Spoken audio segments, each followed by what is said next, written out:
Hello, everybody, and welcome back to Kobold Con. My name is Kendrick or Kendo, whichever you prefer, and I hope you all had fun doing some org play or just hanging out, chilling for whatever you were doing this Sunday morning. I hope whatever it is, it was good. We've had a very busy, very busy 2 days. This weekend has been jam packed with panels, actual plays, gaming, all of the stuff that makes life kind of fun. Yeah, I just hope that this was a continuation of all of the good things that is happening. And talking about continuing the good things that are happening, I'm joined here with three members from the charity that we have chosen for this year to help benefit Let's Quest, who is doing some really good work. But hey, you all are probably better at talking about the good work that you do than I am. So please, let's go around and introduce you all to everyone, starting with John. Yeah, hey everyone, I am John Johnson. I am the chair and founder of Let's Quest. Hey, Awesome. I'm Edward. I'm the vice chair for Let's Quest. And hello, everybody. My name is Thomas. I am a board member, industry liaison with Let's Quest as well. I'm actually also the owner of Foreteller Games. Amazing. You all are truly doing just amazing work. This like when I remember, I think I saw John. I think I saw you talking about Let's Quest on a Discord server. I think it might have been the many-sided media Discord server, and I saw it, and I was immediately like, "Oh, this is this is so cool. I wanna." And we were looking for people to we were looking for a charity for Kobold Con this year, so I'm really glad that we were able to make this happen. Yeah, I mean we're very excited too. Yeah, it was many-sided media because I remember you messaged me and you were like, "Hey, you're like this is Kendo from with Kobold Press," and I was like, "Kobold Press, like that's awesome." Well, hey, look, we both had a very special moment there. But yeah, so everyone, this is going to be just like all of the other Q&As that we've done so far. I've got some questions that I'm going to ask to get us rolling, get everybody informed. If you all have any questions, pocket them, save them. We're going to get to them. My questions come first. Um, and obviously I'll be watching both of the chats, so on and so forth. Um, Throughout, obviously, as we had been talking about these past 2 days, every single thing that you buy on the Kobold Press store all this weekend, part of the proceeds of that will be going directly to Let's Quest. That's just and we are going to match that donation up to $2,500. But also, if you just want to, if you're like, hey, I've already got all the Kobold Press books. I don't need another Kobold Press book, but I do still want to do some good. Hey, there's a little QR right over there, right past me, right past Thomas over there. If you pull out your phone, pull up your camera, however you want to do it, you can donate directly into the fund that will be going to Let's Quest. So that's going to be up there for the entirety of this. It's going to be there for our actual play. There will always be a chance for you to donate up until the end of the day, because then Kobold Con is done, and yeah, that's what it is. But yes, so with all of that out of the way, let's get started. First up, let's just tell everybody, what is Let's Quest?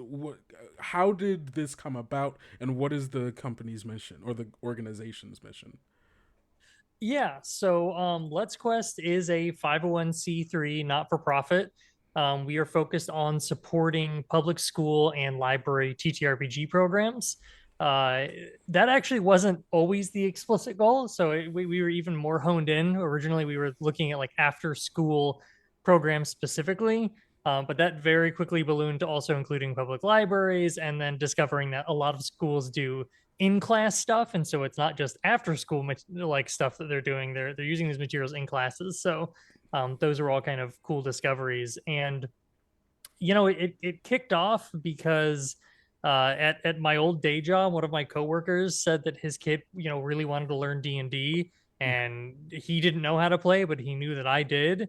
And I just started getting like a feel for there being a lot of kids out there who are probably interested in this hobby that don't have a door in, with the how much like Critical Role blew up and Stranger Things was in the zeitgeist. It became more and more obvious that it was like a hunger that was there, and that not every school was going to be able to have the resources to start something like that. TTRPG books are expensive, and I talked with some teachers that I know personally about what their impressions were, and every single one of them had the same reaction, which was, wow, it sure would be really cool if we could have a program like that at our school, because I know off the top of my head groups of students that would join it immediately. And that was really it. Like that's what started the ball rolling on getting Let's Quest off the ground. Yeah, I mean that makes a lot of sense. I have a dear friend of mine from college that I introduced to D&D, and we did improv together, and I recently just saw him, and he's like, "Yeah, I'm running a D&D group now for the kids at the school that he teaches at," and like. But he's like just doing it like in and of himself, like, oh, it's just like an after school thing that I do. But like I imagine if there was more like support behind that, where like if the school was like, oh yeah, we can get books, we can like make the time and like have the resources to help these kids, there'd probably be more kids doing it. Yes, for sure. And I mean, that's sort of the problem, is that you just pointed out, right? Is every program pretty much that is running at these schools or the libraries, like, they're out of pocket for the people running them. Very rarely do we run into a situation where like the school is funding, TTRPG books and dice for these things. They're almost always because there's a teacher in the hobby and they're bringing in their personal supplies to use, and that usually works when you have 5 kids in the program. But when they start ballooning to a dozen or 20 or 30 or 50 or 75, we've seen programs that large, like, one teacher and their one personal collection of TTRPG materials is not going to do it, unfortunately. Makes it really difficult for them. And like, teachers aren't exactly rolling in the dough to be able to go out and buy all these materials. So Yeah, teachers very famously so much excess money to just spend on RPGs. So how Who knew that it was going to be such an expensive habit for us, right? When we all jumped right? in, Oh, you'd think one set of dice and one book is enough. And then once you play through that and the dice start not getting lucky anymore, time to expand and grow. I need new dice. I need new books. My friend wants this book, but I already it's mine. I'll just get another. I'll give it to them. It's like it stacks up really quickly. So how many school slash after school programs does Let's Quest currently support? So to date, we have sent out support for 53 different programs. That's across the U.S. So we are technically HQ'd in Florida, but we are from all across the country. I'm in Florida. Edward is in Texas. Thomas is in Arizona. Mm-hmm. So we support all across the U.S. and we just launched in 2024. So we have been doing this a year and less than a month now. And in that time, 53 programs we've managed to support. And some of that is we've had a couple programs that are sort of a repeat. They've expanded, or maybe the teacher or the librarian has moved from one facility to the next. But that means about once a week we're sending out a new donation package to one of these programs. And we anticipate that will continue growing and will probably pick up pace because no one really knows who we are right now. No one, we're not like a household name, even for people who know TTRPGs. So, Right. Which hopefully that changes, right? Because then the more the name spreads, the more good that can be done, the more kids that can get into TTRPGs. That's the next generation right there. The future game designers, future artists, future so many different things. I mean, future anything outside of the gaming space as well. But there's so many skills that tabletop games can help instill in people at that age that just helps them for the rest of their life.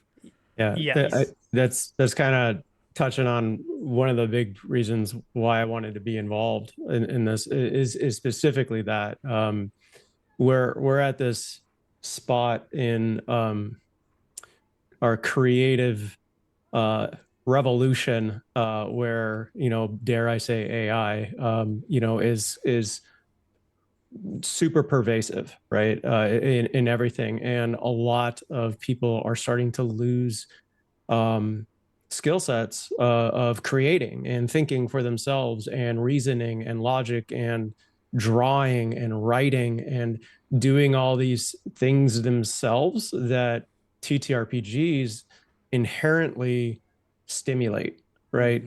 This theater of mind by design, and it's social skills, and it's putting phones down and devices away and focusing on community, right? And collaboratively, not even the storytelling aspect, even if you take the game away from it, it's just collaborating with other humans in person, right? And experiencing those bonds and those memories, right?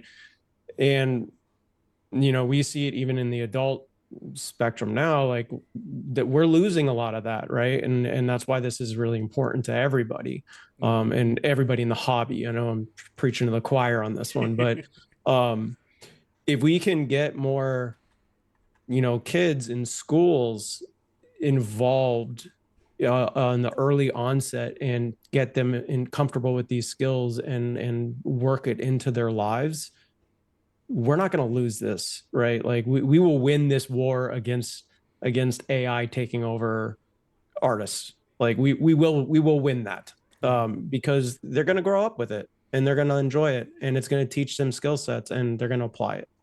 Yeah, absolutely. Yeah, and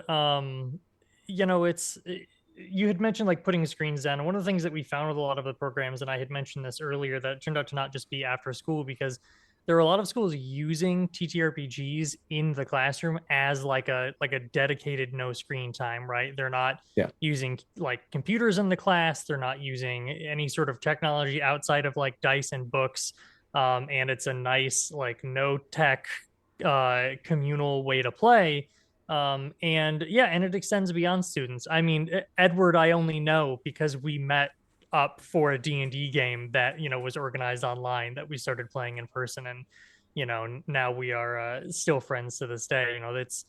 It's a community that is really binding, and you make a lot of really permanent friends in, and you develop a lot of those long-term skills, and that's why we're so appreciative of Kobold Press bringing us on, and partnering with us, and doing this Q&A with us, and uh Tom coming on with his industry knowledge from Foreteller to help really get the word out. We think what we're doing is really important, and this is the time to be doing it, right? There's no better time to be growing the hobby with young folks than right now. Yeah, 100%. Can you tell us, I'm sure each of you have maybe one of your favorite stories or moments about like what like Let's Quest has done or have been able to do for some of these programs. I can definitely take that. If anyone else wants to talk after me, go for it. But it's not a single story. It's like a recurring thread that keeps coming up. And it seems like no matter what program I talk to, I keep hearing the same thing, because one of the first programs we got, they had a group of like 45 kids for their program, which when I was in high school and doing TTRPGs, we had like 6 of us in our like TTRPG group, and I went to a pretty big high school. So it's this little middle school. They're a fraction of the size of the schools that I went to, and they have 45 kids in their program. And I explicitly asked, because we were just getting off the ground, and said, hey, what did you do to attract kids to this program? Because I want to share that with other programs that we talk to that may be trying to expand. And she said, oh, nothing. We started the program and 45 kids showed up. Oh, that's so that's cool. it. Like, that's how bad kids want to be, being creative and rolling dice and making new friends and being in person with each other, like social gaming. Like, it was that easy. Tell people there is a room to go to where you can do it, and they come. Oh, that's so good. Oh, that gave me so much hope. That filled me with so much. Oh, that's so cool. I love that. Yeah, it's pretty insane. We were talking with a magnet school at one point. They have 800 kids at the magnet school. They said their largest extracurricular class and program they did was their tabletop program. It had 200 kids in it. A fourth of their entire student body was in the That's tabletop program. that's so That's cool. bonkers. That's I can't even imagine that. I mean, Yeah. well, I can. It would just be kids in the hallways rolling dice in between classes, trying to land the final hit on the boss before they go back to Yeah. class. Oh, I guess it's really any room at Gen Con, right? That's what yeah, that is. that is what that is. But like high schoolers or I guess Yeah. middle Oh. schoolers. Yeah. Yeah, That's and we hear from elementary school, middle school, high school, libraries, so it's across the gamut too. that's so cool. I used I think to add to this from my side, mentioning Gen Con, like we kind of got started in 2024. We did a trade day at Gen Con too. So I would say, yeah, some of the excitement level from the other half, not from the student side, but from the teacher half, right? The educator half. mhm. Trade day is very focused on something like that, right? Seeing educators excited about like learning about different ways to bring in involvement and stimulate kids and that kind of stuff, and to be able to do their jobs better with new tooling and different empowerment things, right? Yeah. So you see the excitement from both sides of the equation, and that's a recipe for success for all of us Yeah. in our hobby and in our industry, and humans. Yeah. Absolutely. One of actually a fellow board member mentioning YouTube, Squishy Triangle saying one of my being theirs. One of my favorite things I've seen is how inclusive the programs are. One of my favorite things about the hobby is how it brings people in and gets people talking to each other. Seeing pictures from schools of these big diverse programs is amazing. Oh. Yes, that's true. That is our treasurer. For anyone who's wondering, Squishy Triangles is the treasurer for Let's Quest. I did not know they were going to be in the chat. That's well, thank you for being here. But yeah, that's so cool because I when years ago out of college, I was a DM for an after school program called Yukatsu, which was like a mixture of like a fitness and like gaming, like summer program, after school program that kids went to play games, but then like also go outside and like play with each other. And we had like a pretty consistent and very like it wasn't 200 kids worth, but it was a really strong group of like I want to say like 15, 20 kids who were just like so interested in like playing Dungeons and Dragons together and like being like that, like very much what you were saying, like building that community, building that the avenues to like interact with each other and collaborate with each other, even if because kids are kids, they aren't always on the same page and they're not always going to agree with each other, but they had this thing that still connected them and that they really really enjoyed. And I know for a fact that it has lasted into their adulthoods because I met one of the kids that I used to DM for who ended up going to my college and being a part of the improv club that I used to be a part of. Oh wow, And yeah. he messaged me over Discord and was like, "Hey, did you used to be a part of this?" I'm like, "Yeah." It was like, "Yeah, I got into it." And it was such this wild this like these things that they take on into college, which and further into their lives. Like it's really powerful, like social stimulation and educational stimulation that happens there.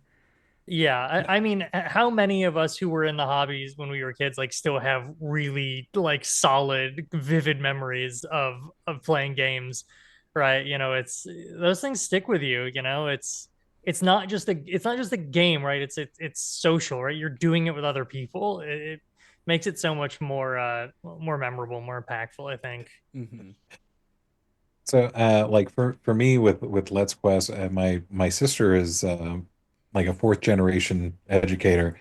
And so she had never really gotten into D&D herself. And when, I talked about how we were working on Let's Quest and growing it, and she was like, well, the kids have been overhearing and they really want you to play a game with them.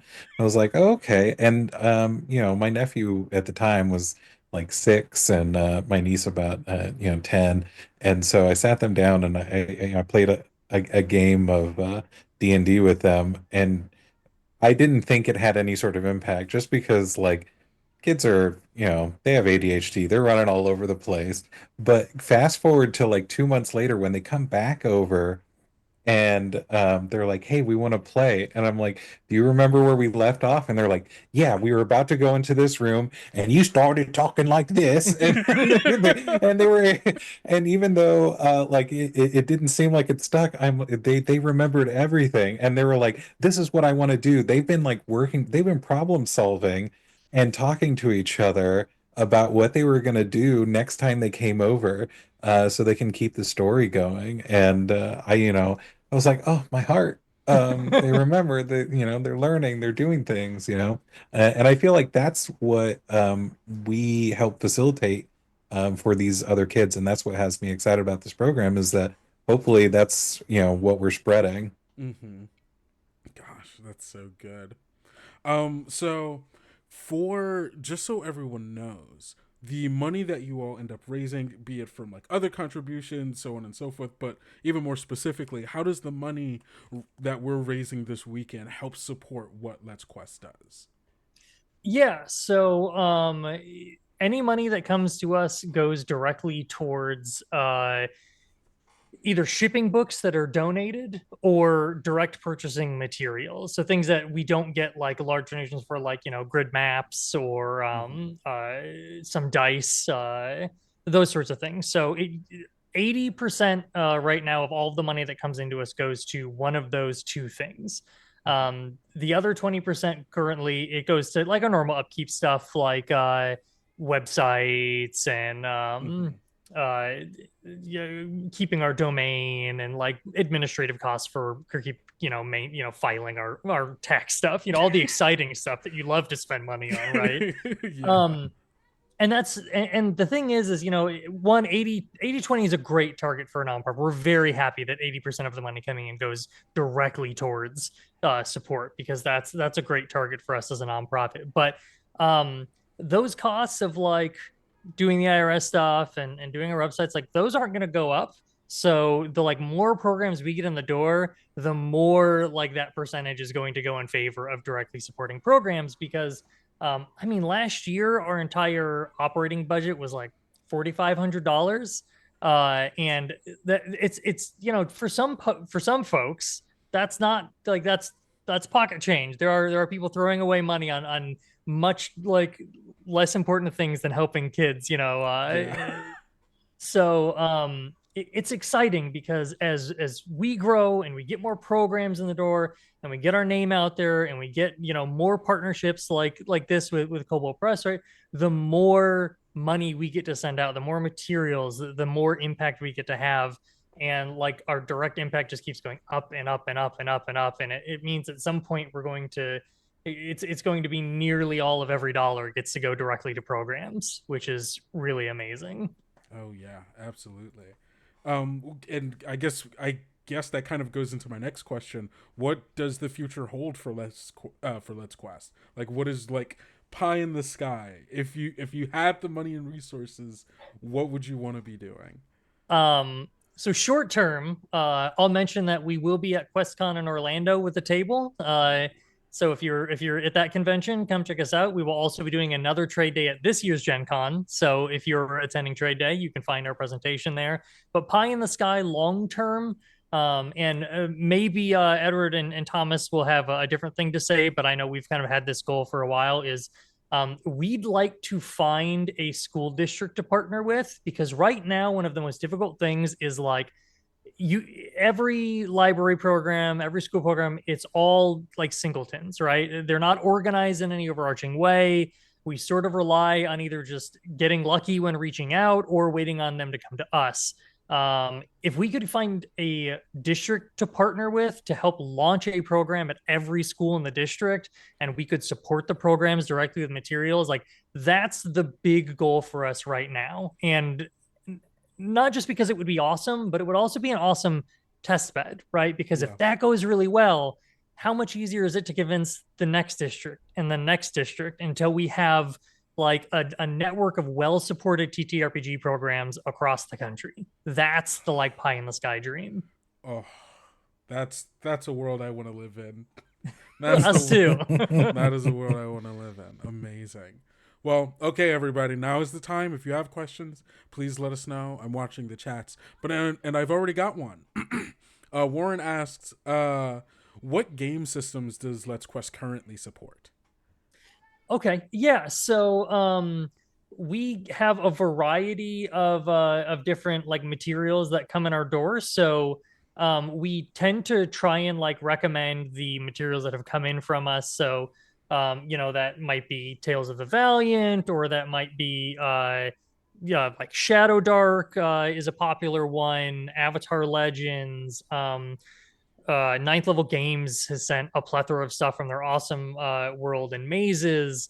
We have quite a few different games that we just keep on hand, because one of the best receptions we've gotten has been from publishers, from folks like Kobold Press and Arcane Library. When we were at Gen Con last year, they were so eager to have a conversation about partnering with us and donating materials so we could get out to school. So the answer is whatever is sitting in our stock is what we're pushing. There's one exception, which is that like 5e is just huge, and so like we have to direct buy a good chunk of 5e materials, because there is one publisher who's not super eager to get on board with us. So like we're that's probably the biggest gap. I don't think that there is probably any other game system on there that I couldn't reach out to the publisher and say, "Hey, we have programs that are asking us for this game. Would you guys be interested in making a donation to us so we can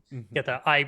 I think 99% of publishers in the industry would be more than happy to send stuff over to us to make that happen, because we can organize it and do all the logistics and do all the communication, and they get to help schools and libraries and kids. And a book today that goes out to a kid is a DM in the future who's starting how who knows how many groups, and they're getting all their own books and dice and all of that. But yeah, so we've quite a few different ones. Go ahead.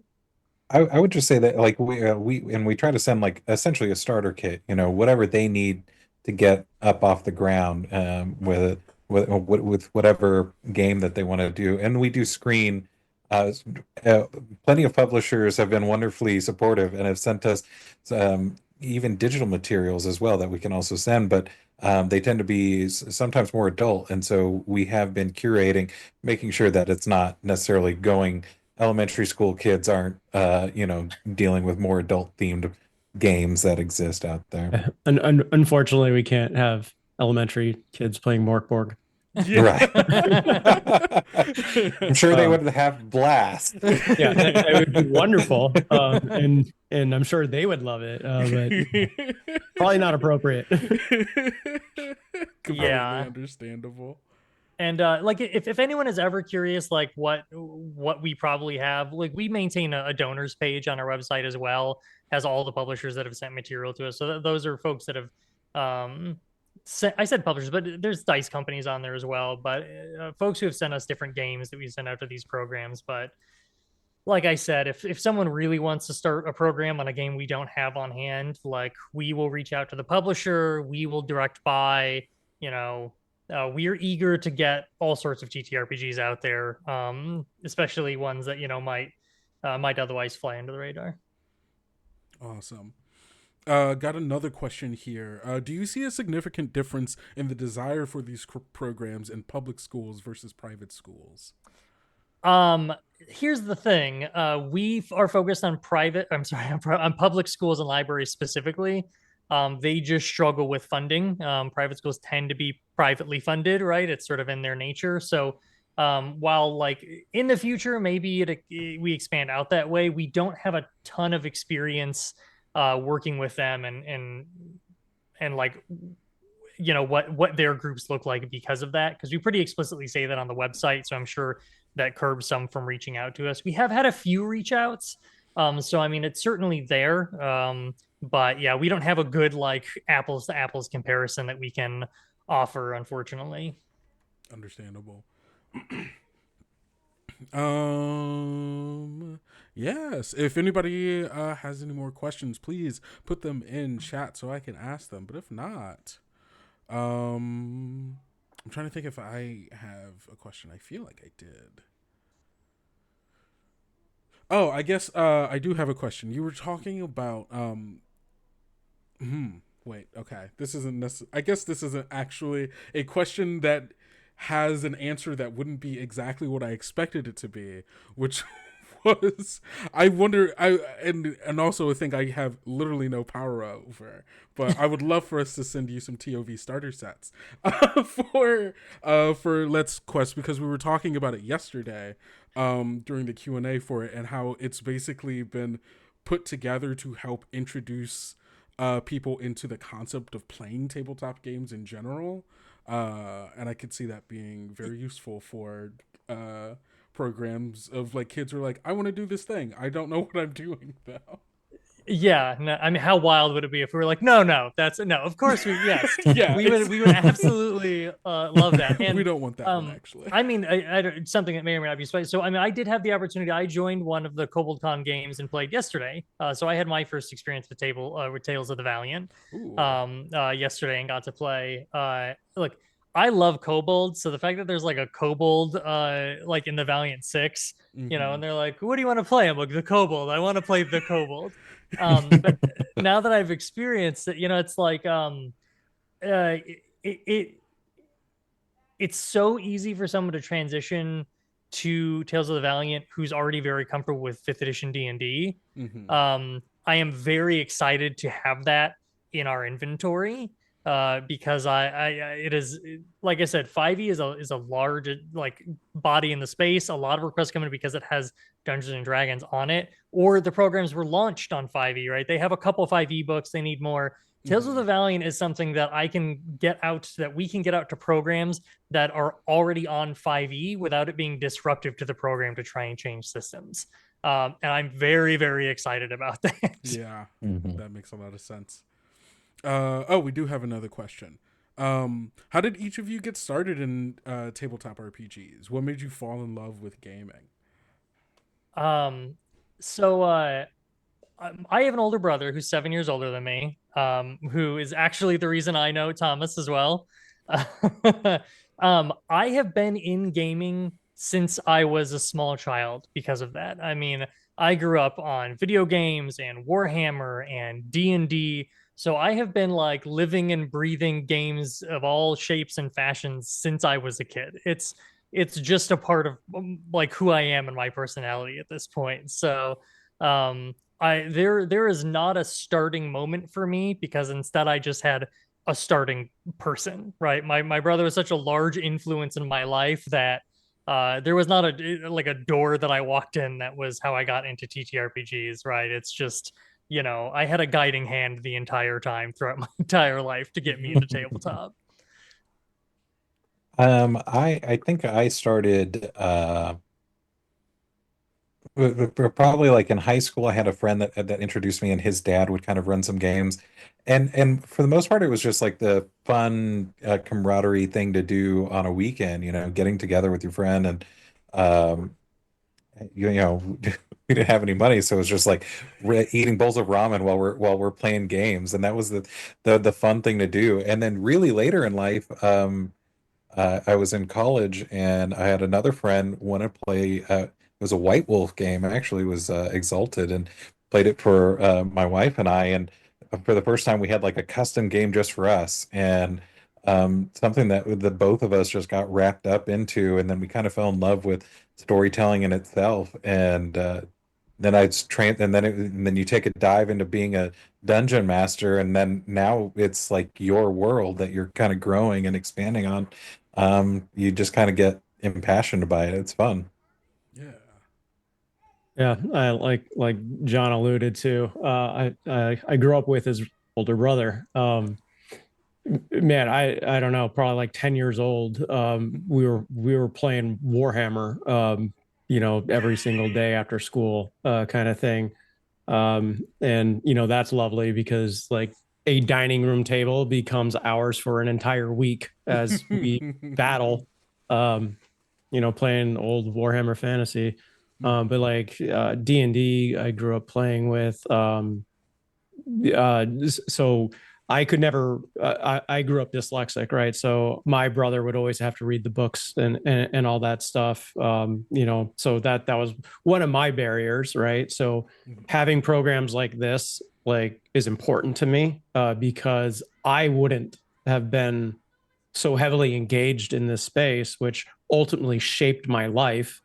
And I have a business now. Like, so many wonderful things have people and things have come from this that I would not have had there not been a support system there that I could leverage. So things like this is just really important on a personal level because I think for me I wouldn't be able to answer that question if I didn't have that available to me, and I was fortunate enough to have had that. So I just hope more people can you know reap some of these benefits. Yeah, absolutely.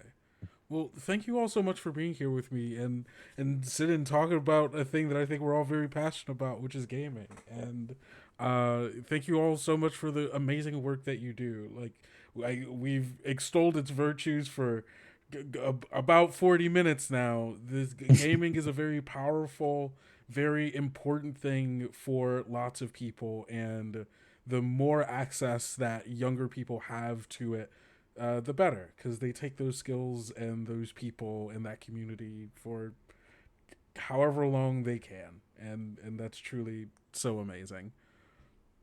Yeah, thank you guys so much for Yeah, having thank us you. on and for partnering with us. We're very excited about it. We really appreciate the opportunity. Oh, of course, it is a pleasure. And don't forget, everybody, QR right over there. You can go donate, and we are about to go on break, but we will be back at the top of the hour for an actual play GM'd by none other than Tales of the Valiant designer herself, Celeste Konowich, as well as a bunch of amazing people across the TTRPG space, playing some Tales of the Valiant for you, but also hoping to raise a little bit more money for Let's Quest. So go, use the bathroom, get a drink, whatever it is you need to do to take care of yourself. Go do it, and we will be back.